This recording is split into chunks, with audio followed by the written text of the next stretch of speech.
I can say Copenhagen is a running city, especially now if we see anyway for the last 5 years doing also with the school Olympics with the kids, and then seeing also a lot of people running now from the young age to the old age. We have also, we call it motionists, and we have a women's run. So there's a lot of things going on now, and I see that is really helping Copenhagen to be a running city. In that case, so I can see so they are going to welcome half marathon world championship positively because they see the success of a world championship in cycling, and I saw that so it was not only in the city of Copenhagen but was also outside where I live, so where I was also going with my kids to see the cycling there.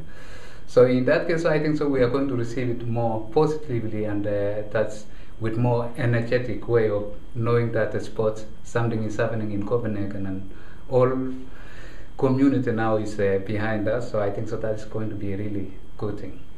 I feel at home in Copenhagen because since when I came to Copenhagen, so I fell in love with the city. So the beautiful sights of the city, seeing all the things happening in Copenhagen. So we have all the attractive places for the tourists. We have all the attractive places for people who want to eat and drink. So this really, Copenhagen is really city which is developing for 20 years since when I came and up to now. So I've seen the change of Copenhagen also in terms of sports and in terms of facilities, roads and cycling. So this really is something which is, I feel at home and I enjoy it.